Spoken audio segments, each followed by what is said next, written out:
Hi guys, Roy here from Predator Games again, and I have a review for you today. Today we're going to have a quick look at the Sega Astro City Mini. There we go, rather nice piece of kit, if I do say so myself. It's based on an old arcade machine. Apparently you might have actually seen them if you've ever been to the arcade club in Manchester. Well, near Manchester, which I highly recommend. They've got a couple in there. Yeah, so as seems to be the rage at the moment over the last few years, it's a mini console, mini arcade machine. Yeah, not console. With this one's got 37 games in it. So we've had the SNES Mini and the NES Mini and the Mega Drive and the Neo Geo one, all really great machines. Although Neo Geo's alright, but it's not the best. Yeah, maybe I'll do a review on that at some point. Yeah, so now this is the latest one. I'll show you one here. This one's mine.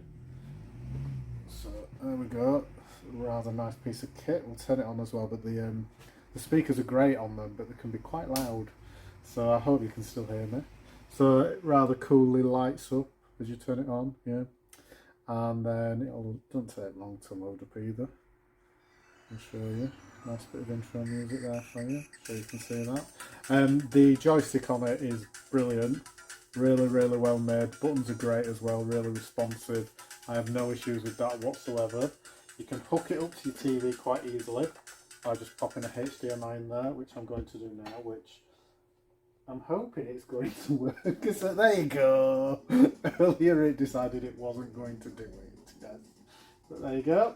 So yeah, so it's got 37 games on, as is always the case of these. It's I think it's a really, really random selection of games that they choose to put on here.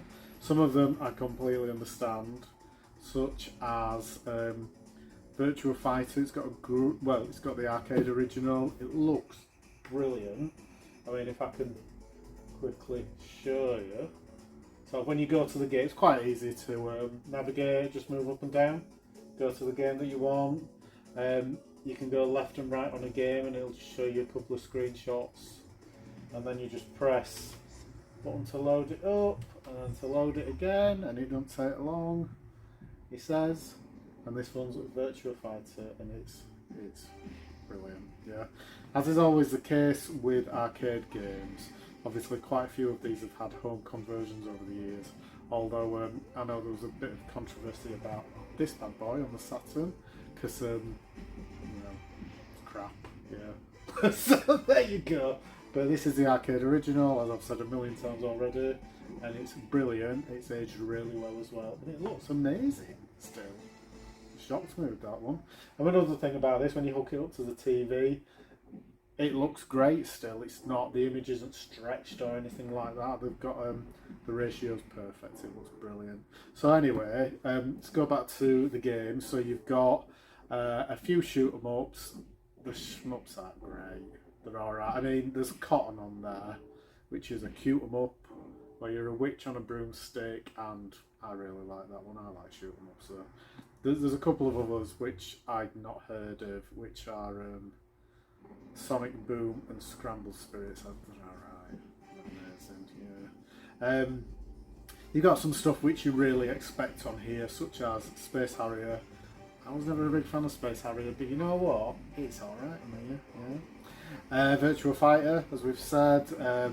Fantasy Zone, which I love, which has been on the Mega Drive as well. Really bright, colourful, kind of shoot 'em up. You're going left and right, and then you have a boss and everything. There's Altered Beast. Welcome to Your Doom. Yeah, that's the one I remember. And the laughing. I mean, it was never a great game, but I mean, it's got nostalgic value. Yeah. Golden Axe. But an exclusive for this one is a sequel to Golden Axe, The Revenge of Death Adder, which I've never seen before, and you know what, it's bloody brilliant. And I've always found Golden Axe it's alright, it's a bit repetitive, yeah, but The Revenge of Death Adder is amazing. It's so great. It really mixes up the formula.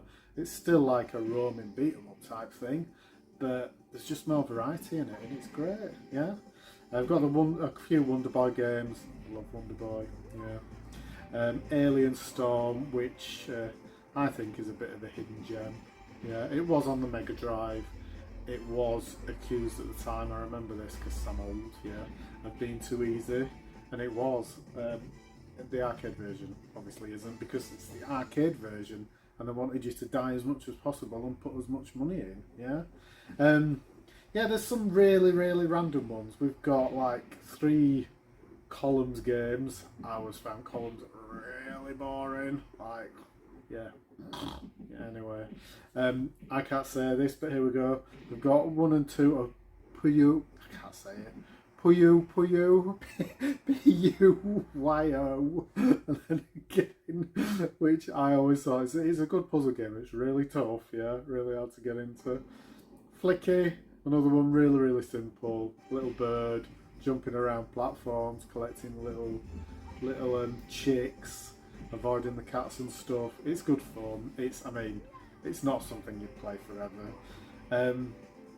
Yeah, there's a terrible Alex Kidd game on it. Alex Kidd with Stella the Lost Stars. I'm just reading that here for you. It's rubbish. Yeah. We have no Outrun on here. They decided to put another game by the same creator called Rad Mobile, which it's alright. It's a driving game, but you're in the cockpit, so it's alright. Apparently, it's the first time Sonic appeared in the game. You've got a little Sonic toy dangling up above in the car itself. I don't know that. There you go. I'm just trying to see if there's anything else here I should mention to you. There's Bonanza Brothers, which is a great 2-player game. The Mega Drive conversion wasn't brilliant, yeah, but it's good fun as the arcade one. There's a terrible roaming beat 'em up called Arabian Fight. It looks great, but the issue I had with it was the characters are too big. You have a really clever thing where you'll be in the middle of the screen and then a character will walk onto the screen and they'll walk on so it'll be there, so it'll be massive like my hand, and then they're walking. That's quite clever, but you can't bloody see anything when they walk in, and it feels like there's not enough room. It's really strange to move around and stuff. Yeah. There's another beat 'em up as well, called Dark Edge, which I thought was awful. It's like it's really strange. It's kind of 3D, but it isn't. But you kind of rotate around the person that you're fighting, and it's just a bit naff. Yeah, I'm sure there'll be somebody somewhere who'll say it's amazing. Surprisingly, there's a couple of Japanese games called, the puzzle games are very much like the WarioWare mini games, which I love. There's Tant R and Ichidant R. There's all these little mini games, and they're good fun. The issue I have with them, and the main issue I have with this, is there's no English option. So you get some mini games where it's explaining to you what to do, and it's all in Japanese, and most of the time you can figure it out. I came a little bit unstuck with that the other day when I was playing it. There was this mini game, and I couldn't figure out what to do. And it tells you at the beginning, and I can't read Japanese. I wish I could. I can barely read English sometimes, yeah. So I'm not really going to learn Japanese now. Way too old to do that crap, yeah. But they're really good games. There's Shinobi, which is amazing. Shadow Dancer's amazing as well. And we've got some random ones. Cyber Police, eSWAT, it's alright, top down thing. Crackdown's okay.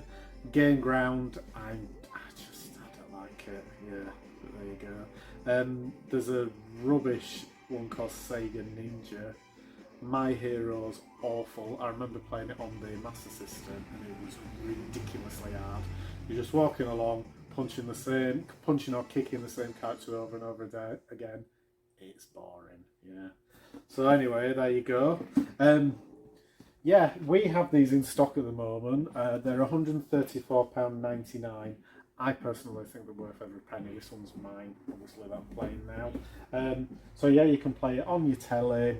You can, if you want to do 2 players, you can use the Mega Drive mini pads. There are little pads that you can buy separately for them. I'm not sure the price of those. I've heard they're not great, that the Mega Drive mini pad's better. There's a proper joystick that you can buy, which is meant to be amazing, but it's at the moment it's probably going to go up in price. It's more than this. It's like 150, which is insane.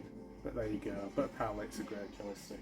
But yeah, it's a great system. I'm not going to give a score or anything like that. As is always the case with these, it's got plus and minuses. The selection of games is bizarre at times. I mean, do we need 3 columns games? In my life, it would be a no. In fact, I even need 1 column game. Yeah, because yeah. Anyway, so there you go. The Sega Astro City Mini. We were initially not going to get these, but I think they were released during the first lockdown. They were in Japan, then Limited Run in America got them, and then we've got them. It's amazing to see. We get stuff eventually. Yeah. So there you go. Thank you for listening to me yakking once again for way too long. And hopefully we'll see you again soon. Cheers. Bye.